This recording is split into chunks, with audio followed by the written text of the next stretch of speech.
போயிட்டு வா மாமா. அவர் மாமா மாப்பிள்ள. அவர் உங்க மாமாவா? அவர் பொண்டாட்டி எனக்கு கல்யாணம் பண்ணி தரேன் இருக்காரு.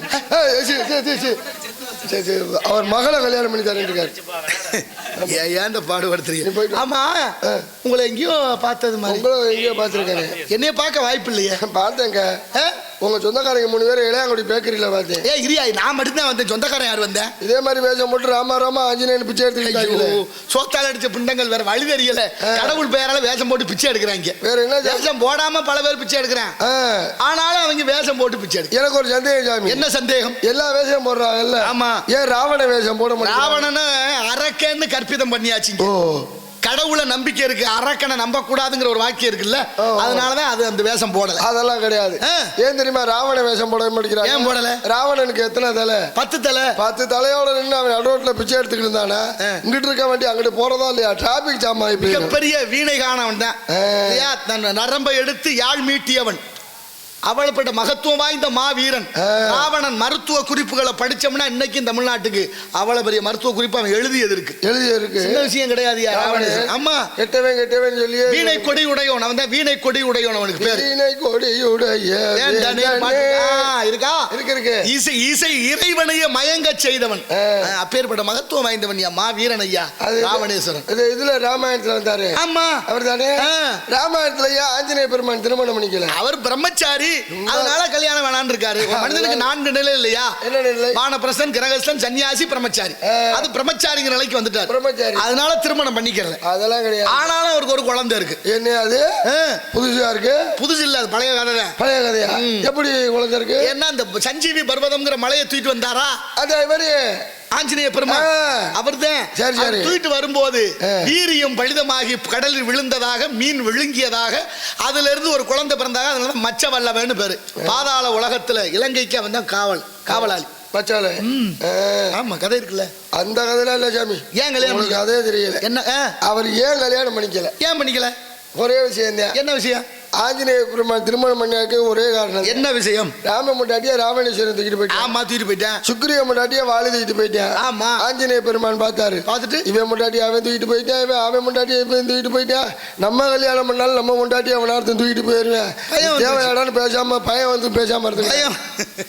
என்னடா கொடுமை. அவன் முண்டாட்டி நல்லாவா இருக்கு இந்த கதை. நல்லா கற்பனை பண்ணிட்டு இருக்கா பாரு. இல்லங்க, கற்பனை நிஜம் தான். நல்ல விஷயம் தான். ஒருவேளை அப்படி கூட இருக்கலாம்னு நினைக்கிறேன்.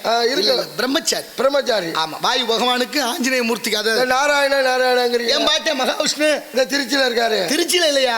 ஸ்ரீரங்கத்துல.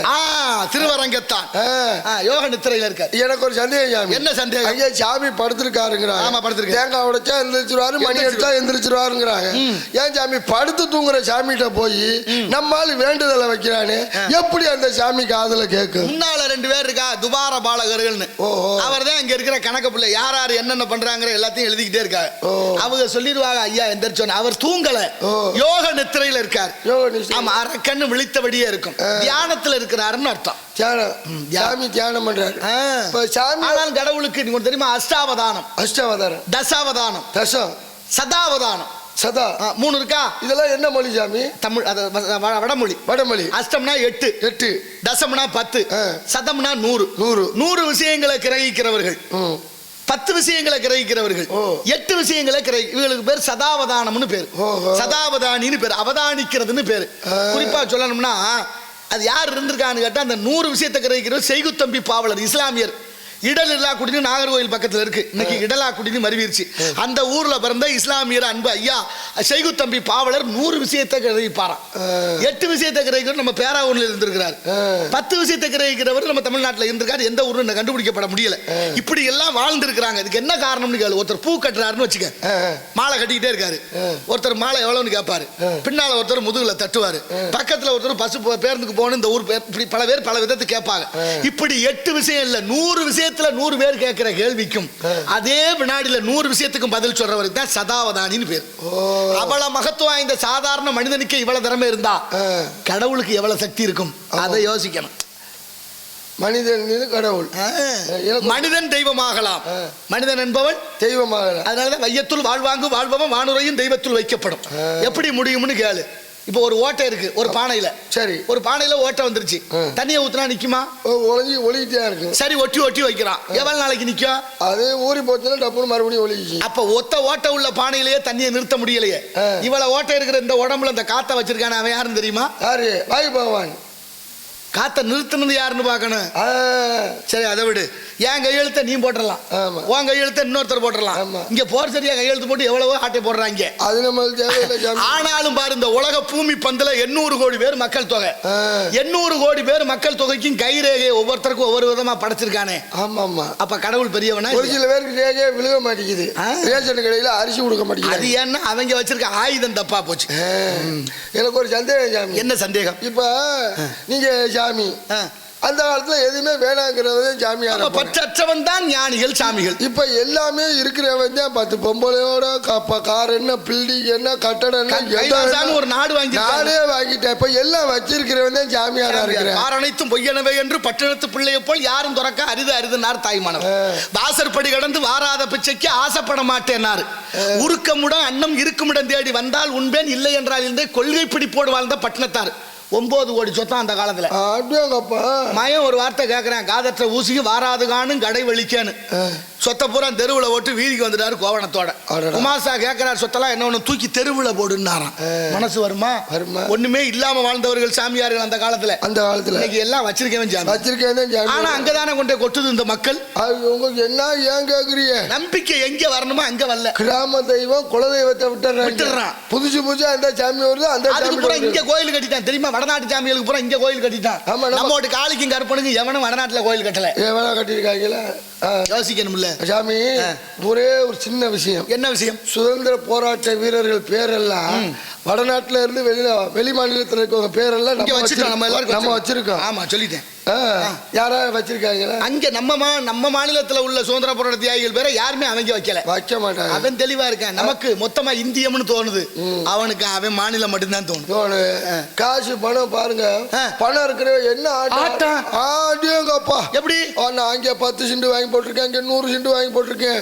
புதுசா காசு சேர்ந்த என்ன பாடுபடுத்தாங்க. இங்க 100 சென்ட் வாங்கி போட்டிருக்கேன், இங்க 50 சென்ட் வாங்கி போட்டிருக்கேன். இந்த மண்ணை நான் வாங்கி போட்டிருக்கேன் பந்தாவா சொல்லிக்கிட்டு இருப்பேன். சரி, மண்ணை இவன் வாங்கிட்டேன். மண்ணு என்னது நம்ம சொல்லுது. அவங்க தாத்தனை நான் தான் உள்ள வாங்கி போட்டு வச்சிருக்கேன், அப்பனை நான் தான் உள்ள வாங்கி போட்டு வச்சிருக்கேன். இவன் செத்தாலும் பண்ண நான் தான் உள்ள வாங்கி போட போறேன். இவன் சொல்லிக்கிட்டு இருக்கேன் என்ன வாங்கி போட்டேன்னு. கடைசியில் மண் தான் ஜெயிக்கிறது. இதை உணர மனம் தான் மறுக்கிறது. மண்ணின் மீது மனிதனுக்கு ஆசை, மனிதன் மீது மண்ணுக்கு ஆசை. இறுதியில் வெற்றி பெறுவது மண் தான். நீங்க மண்ணு சாதாரணமா நினைக்கிறோம். மண்ணு செய்யற ஒரு பெரிய பாய்ப்பு என்ன தெரியுமா? மண்ணு கட்ட கேடுன்னு சொல்லுவோம்ல. மண்ணுல ஒரு நெல்லு போட்டா கல நெல்லு கொடுக்குதுல்ல. மனுஷன் செய்யறானா? எல்லாம் மனுஷன் தான் பெய்யறான். மனுஷனா நடந்துக்கிறானா? இந்த பூமியில எத்தனை மரம் இருக்கு? ஒரு நெல்லு போட்டா பல நெல்லு கொடுக்குது. நம்மளுதான் போட்டானா 10-15 பிள்ளைய வைக்கிறான். அப்புறம் என்ன? அதுவும் தடை ஆகி போச்சியா தெரியுமா இல்லையா? அதுவும் தடை ஆயிருச்சு. நாமே குழந்தை, நமக்கு ஏன் குழந்தை? பிறப்பு சதவீதம் குடும்ப கட்டுப்பாடு மையம் இந்திரா காந்தி அம்மையா இருக்கும் போது கொண்டு வந்தது. அதுவும் குறிப்பா தமிழ்நாட்டு கொண்டு வந்தது. அது அப்ப சனத்தொகை 30 கோடி இருந்துச்சு. இன்னைக்கு 142 கோடி இந்தியாவில் தன சனத்தொகை. ஏன் இன்னைக்கு வெல்ல? உணவு கலாச்சாரம் பூரா சிக்கலா மாறிடுச்சு. அத்தனையும் மாறினதோடைய விளைவு பிறப்பு சதவீதம் குறைஞ்சு போச்சு. நாளைய தலைமுறைக்கு நல்ல பொருள்களை இங்க வியாபாரம் பண்றவங்க எங்கிட்ட வித்தா சரி காசு வந்தா சரின்னு நினைக்கிறாங்க. வாங்கிட்டு போறவங்க ருசியா இருக்கா வயிறு நிறையுதான்னு பாக்குறாங்க, காசு குறைந்தா சரின்னு நினைக்கிறாங்க. உடலுக்கு ஆரோக்கியம் இருக்கான்னு யாருமே நினைக்கல. அதனுடைய விளைவுதான் இத்தனைக்கும் காரணம். ஏன் சாமி இப்ப உங்களுக்கு கல்யாணம் ஆயிடுச்சா இல்லையா? இல்ல, நான் பிரம்மச்சாரியா. நீங்களும் அந்த ஆஞ்சநேயர் மாதிரியா? பிரம்மச்சாரினா அப்படி பொம்பளை இல்ல, எதுவுமே இல்ல எனக்கு சுத்தமா இல்ல. பிறக்கும் போது 3 இல்ல. ஆசை இல்லைன்னா பிறக்கும் போது 3. என்னடா நீ கேட்கிற கேள்வி? நான் எதுக்கு சொல்றேன்னா மண்ணு ஒத்தனு போட்டா மண்ணு பொண்ணு பொருள் இந்த 3 மண் பெண் பொன் 3 இல்ல. ஆசை இல்ல. 3 இல்லாம தான் பிறந்திருக்கீங்களான்னு கேட்டி ஆசை இல்லாமல் அப்படி சேர்த்து சொல்லியா? சரி பாரு, இந்த பூமியில புங்க மரம், புளிய மரம், மாமரம், வேப்ப மரம், பலா மரம், எத்தனையோ மரங்கள் இருக்கு. அத்தனைக்கும் தண்ணி தான் உணவு. ஆனா எல்லாம் மொத்தமா ஒவ்வொன்றும் ஒவ்வொரு சுவை, ஒவ்வொரு நிறம், ஒவ்வொரு தன்மை இருக்கு. ஆனா எல்லா மரத்தையும் விறகாக்கி நெருப்புல போட்டு எரிச்சாச்சுன்னா சாம்பல் ஒண்ணுதான். எந்த மரம் எந்த சாம்பல் கண்டுபிடிக்க முடியுமா? பூமியில எல்லாரும் மனுஷன் தான் சொல்றான். யாரு மனுஷனா வாழ்றோம்? இல்ல செத்ததுக்கு அப்புறம் எல்லாருக்கும் பேரும் போனோம். ஆனாலும் வள்ளுவர் சொல்றாரு, குணம் நாடி குற்றம் நாடி அவற்றுள் மிகை நாடி மிக்க கொள்ளல். ஒருத்தர் ஊருக்குள்ள ஊருக்குள்ள வாழ்ந்துகிட்டு இருந்தவர் திடீர்னு இந்த ஊரை விட்டு நான் போறேன் காட்டு பக்கம்னா. சரி சரி. சொந்த பந்தமெல்லாம் கூப்பிட்டு என்னடா அப்படி போறேங்கிற, இங்கதான் இத்தனை தலைமுறையா இருந்திருக்கிறேன், உனக்கு அப்பா அம்மா தந்தை தாய் சொந்த பந்தம் மாமன் மச்சான் தாய உள்ள எல்லாரும் இங்கே இருக்கிறான், நீ காட்டுக்கு போறேங்கிற. காட்டுக்கு போகாதரா, காட்டுல கொடிய விலங்குகள் இருக்கு, அங்க பார்த்தீங்கன்னா சிங்கம் இருக்கு, கரடி இருக்கு, புலி இருக்கு, யானை இருக்கு, கொஞ்சம் கொண்டு விடும், நீ அங்கிட்டு போகாதேன்னு சொல்ல. அவன் சொன்னேன் ஒன்றும் பிரச்சனை இல்லை, காட்டுக்குள்ள இருக்கும்போது சிங்கம் வந்தா இந்த சிங்கம் வருதுன்னு பார்த்து தப்பிச்சு போயிடுவேன், புலி வந்தா இந்த புலி வருதுன்னு பார்த்துக்கிட்டா தப்பிச்சிருவேன், யானை வந்தா யானையை பார்த்து தப்பிச்சிருவேன், அதெல்லாம் எனக்கு சரியா இருக்கு. ஆனா அந்த ஊருக்குள்ள எல்லாரும் மனுஷங்கிறேன், எப்ப சிங்கமா மாறுறேன், எப்ப புலியா மாறுறேன், எப்ப கரடியா மாறுறேன் தெரியல. அதனால எனக்கு அதுவே மேலுன்னு நானா. மனிதனெல்லாம் தெரிந்து கொண்டான், வாழும் வகை புரிந்து கொண்டான், இருந்த போது மனிதனுக்கு மனிதனாக வாழ தெரியவில்லை. இருக்கட்டும். அப்புறம் அப்ப உங்களுக்கு கல்யாணம் இல்லப்பா? சுத்தமாவே இல்லையா, ஆசை இல்லை எனக்கு. முன்னாடி எதுவும் கல்யாணம் பண்ணி? ஆமா, 52 மனைவி இருக்குல்ல ஒரு பிறவியில. 52. ஒரு நாளைக்கு ஒரு வீட்டுக்கு போவில, 2 வீட்டுக்கு? நினைச்ச மாத்திரத்துல எல்லாரும் வீட்லயும் இருப்பேன். மாத்திரை எதுவும் போட்டுக்குவீங்க? எடுவட்டவளை இலக்கணம் தமிழுக்கு தாண்டா மாத்திரை தேவை, உடம்புக்கு மாத்திரதுன்னே வாழ வேண்டியதாகி போச்சு காலம். என்ன பண்றது, எப்படி கொண்டு வந்துட்டாங்க பாருங்க. போகாது அப்படிலாம் இப்ப இந்த ஆசை இல்லப்பா, பொம்பளை ஆசை இல்லையே. இல்லைன்னா ஏன் இப்படி கடுப்புண்டாயே பேசுறீங்க? ரொம்ப உங்களுக்கு அந்த நினைப்புண்டாக நினைப்பு இல்ல, ஏன் இப்படி வெறுப்புண்டாயே பேசுறீங்க? நல்லா தெரியல சொல்லிவிட்டேன்.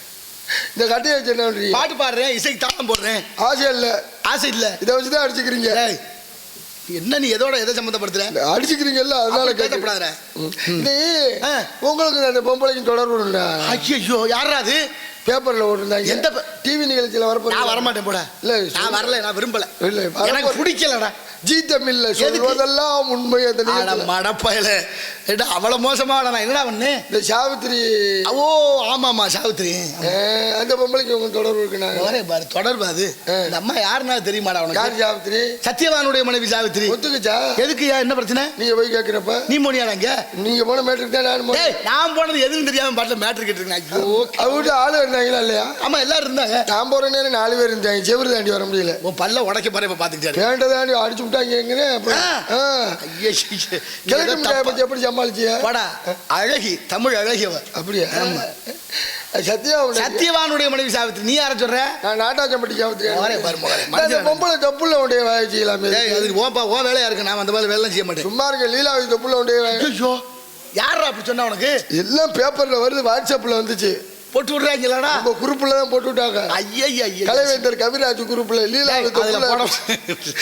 நீ தாண்டா அப்படி சொல்லி தர. லீலாவதி இறைவனுடைய மனைவி. அவள் கருவில இருந்தவர் பிரகலாதன். சரி. ஓம் நமோ நாராயணா என்ற மந்திரத்தை சொன்னேன். தாய் கேட்டா பிள்ளைக்கு போய் சேர்ந்துச்சு. அந்த பிள்ளை பிறந்தான், தந்தைக்கு எதிரியானான், தந்தையை கொல்வதற்கு அவனே ஆயுதமாக பயன்பட்டான். அதனாலதான் பிரகலாதனுக்கு இன்னைக்கு ஒரு மகத்துவம் இருக்கு. அதனால எந்த குழந்தை நல்ல குழந்தை தான் மண்ணில் பிறக்க. அவர் நல்லவராவது தீயவராவது அன்னை வளர்ப்பதில்லை. தாயை போல பிள்ளை நூலை போல. ஒரு குழந்தை வரக்க எத்தனை மாசம்? 10 மாசத்துல குழந்தை பிறந்துருது. தாயார் 10 மாசம் சுமக்கிறா. யாரு ஒரு சந்தேகம், என்ன குழந்தை பிறக்கிறது 10 மாசத்துல. ஆனா பிறந்த நாள் கொண்டாடும் போது கரெக்டா 1 வருஷம் ஆகுது. 12 மாசம் வேணும். 12 மாசம். ஆமா. எப்படி? ஏன்னா இப்ப யார் மேனி? எங்க அப்பாவும் அம்மா. அப்பா வேணடா. அப்பாவை நம்பிராஜ். நானா கவிரத்தேவன் போடணும்ல. நாவீரத்தேவன். நானாங்கிற வந்துருதா முகவரி. அப்ப அப்பாவுடைய விலாசம் போடணும்னா அப்பா 2 மாசம் சுமக்கிறாரு. அம்மா 10 மாசம், மொத்தம் 12 மாசம். 12 மாசம். ஒரு குழந்தை பிறக்கிறதுக்கு 12 மாசம். பிந்தைநாதம், பிந்துநாதம், பரநாதம், பராபரநாதம், அமரநாதம்ங்கிற ஐவகநாதம். விந்து வடிவமாக ஆணுடைய கருவில 2 மாசம். ஒரு நாள் பெண்ணின் தாயின் கருவறைக்கு போகுது. 3ஆவது நாள் தைலமா இருக்கு. 7ஆவது நாள் மலர்ந்திருக்கு. 30ஆவது நாள் முழு பிண்டமாகுது. 2ஆவது மாதம் தலை உண்டாகுது. 3ஆவது மாதம் வயிறு உண்டாகுது. 4ஆவது மாதம் முதுகெலும்பு உண்டாகுது. 5ஆவது மாதம் பாதம் உண்டாகுது. 6ஆவது மாதம் ஜீவன் உண்டாகுது. 7ஆவது மாதம் கண்மூக்கு செவி உண்டாகுது. 8ஆவது மாதம் சகல உறுப்புகளும் பூர்த்தி ஆகுது. 9ஆவது மாதம் பூர்வ ஜென்ம நினைவு உண்டாகுது. 10ஆவது மாதம் குழந்தை தலைகீழாக திரும்பி பூமியை நோக்கி கதறி வருது. இதுதான் ஆன்மீக அங்க இருக்க கருத்து. அதுக்குள்ள அறிவியல் இருக்கு. 6ஆவது மாசம் குழந்தைக்கு நினைவாற்றல் உயிர் வந்துருச்சா? வந்துருச்சு. 7ஆவது மாசம் வளகாப்பு கொண்டாடணும். ஏன் வளகாப்பு கொண்டாடணும்? பொம்பளை பிள்ளைய மங்களகரமாக குளிப்பாட்டி புத்தாடை உடுத்தி தலைக்கு பூச்சூடி அதுக்கு சந்தனம் பூசி வளையெல்லாம் மாட்டி புள்ள மகிழ்ச்சியாக இருந்தால் வயிற்றுல இருக்கிற புள்ள மகிழ்ச்சியாக இருக்கும். அதனால தான் தாய் தூங்குனா புள்ள தூங்கும். தாய் சிரிச்சா புள்ள சிரிக்கும், தாய் முழிச்சிருந்தா புள்ள முழிச்சிருக்கும், தாய் அழுதா வயிற்றுக்குள்ள புள்ள அழுகும், தாய் கோவப்பட்டா வயிற்றுல இருக்கிற புள்ள கோவப்படும். இதான் யதார்த்தம், இதான் உண்மை.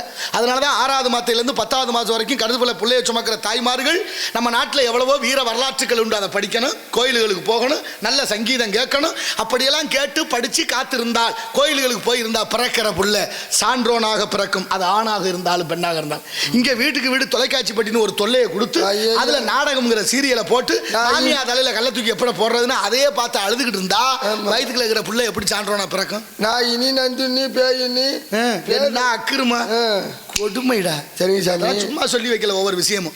பட்டம் தவறுனா நட்டம் இல்லையா? மண்ணோட தரம் வளரக்கூடிய பயிர் காட்டும். நல்ல குடும்பத்தோட பிள்ளைன்னு எப்படி கண்டுக்கிறது? நடை உடை பாவனை வச்சு அவர்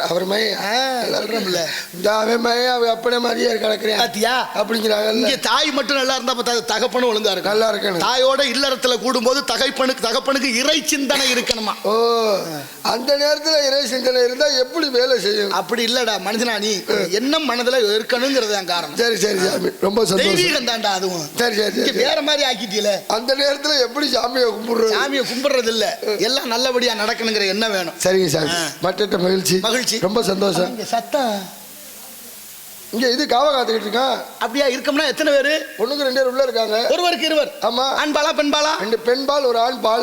இந்த ஆண்பால் அந்த பெண்பாலுடன் சேர்ந்தால் அந்த பிள்ளைக்கு வந்துடும் சீம்பால். ஆமா, சீம்பால் சாப்பிட்ட பிள்ளை எல்லாம் நோய் இல்லாம இருக்குடா. இன்னைக்கு பாலா இல்ல தமிழ்நாட்டுல. யார் வீட்லயும் பசுமாடு ஒழுங்கா இல்ல. மாடு கொடுக்குறவங்க கொடுத்து காது ஊத்தி கொடுத்துருக்காங்க. பசுமாடு மாட்டுக்கெல்லாம் காது ஊத்து நடக்குது இல்ல? மாட்டுக்கு காது ஊத்து நடக்குது. உங்களுக்கு குத்த முடியாம குத்தி காட்டுறாங்க. இனி உங்களுக்கும் குத்திடுவோம் பாத்துக்கங்க. சிம்பாலிக்கா சொல்லிட்டேன். உங்களுக்கு குத்துற காதுரா அது. படுத்தா எந்திரிக்க எந்திரிச்சா படுக்குது இல்ல. நாட்டு மாடு எப்படி கத்துது? மாடு முன்னாடி எல்லாம் மாடு பசுமாடு அருமையா கத்தும். அப்படி கத்தும். இப்ப மாடு ஒட்டுமைடா. அதெல்லாம் மாடுக்கு சவுத்தத்தை பாரு. இங்க ஒரு கதை நடந்திருக்கு தெரியுமா? நாட்டு மாட்டு விந்தன் இருக்குல்ல, நம்ம நாட்டோட மாட்டு விந்தன் 100 மில்லியன் 100 கோடி ரூபாய்க்கு டென்மார்க்குங்கிற நாடு வாங்கிட்டு போயிட்டேன். வாங்கிட்டு போய் அவன் நாட்டு மாடை வளர்த்துட்டேன். நம்ம அவன் கொடுக்குற இலவசத்துக்கு வாயை பிளந்துட்டு எல்லாத்தையும் இழந்துட்டு இருக்கிறான். சரி, காசை வாங்கிட்டு ஓட்டு போட்டா என்ன கேட்க முடியும்? எவனையும் கேட்க முடியுமா? கேட்க முடியாது. சுயமரியாதையை விட்டு கொடுக்க கூடாது. அந்த தன்மானம் வேணும். சரி இருக்கட்டும். இங்க அப்பா பேர் நம்பிராஜ். யார்? இந்த வேட்டுவ தலைவன். வேட்டுவ வேற ஆளுங்க. அவர் இல்லையா? அவர் இல்ல, வேடுவர் தலைவன் நம்பி. வேடுவர் தலைவி நம்பி மகனா நீங்க? நம்பிராஜ். ஆமா. அந்த பொம்பளை பிள்ளை பேர் என்ன? ஒண்ணு என் தங்கை பள்ளி. இன்னொன்னு ஆளு கிள்ளி. அது யாரு கிள்ளி? யாரு நம்ம அட்வான்ஸ் தான். அப்படியா? 5:30 மணி வரைக்கும் பள்ளியை பார்க்கணும். அதுக்கு முன்னாடி என் ஆளை பாருங்க. அதையே நான் பார்க்கணும். இல்ல, ஒரு ஆசீர்வாதம் கொடுப்போம். ஆசீர்வாதத்தை கூட்டி போக மாட்டீங்களே. அதே நான் ஒரு நாளைக்கு ஒரு இடத்துல தங்குற ஆள் இல்லடா. அப்புறம் அதனாலதான் சந்தேகமா இருக்கு. திடீர்னு நீ வாட்டுக்கு என் கூட வாமா, நீ வேற எங்கேயா கூட்டிட்டு போயிட்டீங்கன்னா மனுஷனா நீ? அந்த மாதிரி வேலை நான் நடச்சிறேன். யாரை பார்த்து நான் கைலாசாவுக்கு போகலாம்னு முடிவு பண்ணியிருக்கேன். தெரியுமா இல்லையா? எனக்கு லெட்டர் வந்துருச்சா? நீங்க தான் வரணும். முதல்ல அங்கே வந்து நாடக சங்கம் ஒன்று ஆரம்பிக்க, எங்க நாட்டையும் க்ளோஸ் பண்ணுங்க அப்படின்னு. நாடக சங்கம் ஆரம்பிச்சா அப்படியாடா சொல்றது? இல்ல சாமி, வேலையா போச்சு போ. சங்கரதாஸ் சுவாமிகள் எதுக்கு அந்த நாடகத்தை கண்டுபிடிச்சாரு? நல்ல எதுக்கு எழுதினாரு? இந்தி, இந்த தமிழுக்கு தெலுங்கும் சமஸ்கிருதமும் இந்த நாட்டில் தமிழை அழிக்கிற அளவுக்கு கொலை வச்சிருச்சு. அந்த நேரத்தில் ஐயா சங்கரதாஸ் சுவாமிகள் தமிழில் நாடகங்களை எழுதி இந்த தமிழ் மக்களுக்கு, பாமர மக்களுக்கு கொண்டு போய் நாடகம் மூலமாக கெடுத்தினார். அதனால தான் அவ்வை சண்முக காலத்தில் அவ்வை சண்முகம் ஐயா அவருக்காக நினைவு கலையரங்கம் ஒன்று கட்டினார் மதுரை தமுக்க மைதானத்தில். ஐயா சங்கரதாஸ் சுவாமிகளுடைய நினைவு கலையரங்கம்னு பேரே இருந்துச்சு. இப்போ வந்த அரசாங்கம் சங்கரதாஸ் சுவாமிகள் நினைவு கலையரங்கிற பேரை மாற்றிட்டு ஆங்கிலத்தில் மதுரை மீட்டிங் ஹால்னு மாற்றிட்டேன். யாரும் அதை பற்றி நாடக கலைஞர்களுக்கு அக்கறை இல்லை. நான் ஒரு ஆள் தயா பேசிக்கிட்டு தர்றேன், என்ன செய்யறது? சரி கூப்பிடுங்க. ஆட்சியில் இருக்கிறீங்களே அக்கறை இல்லை, நீங்க பேசி என்ன தானே? நம்ம தான் பேசணும், வேற யார் பேசுவா? பூனைக்கு மணி யார் கட்டுறதுங்க தான் பிரச்சனை. ஆனால் மணியை கையில் வச்சுக்கிட்டு நான் கட்டாம தர்றேன். ஆமா.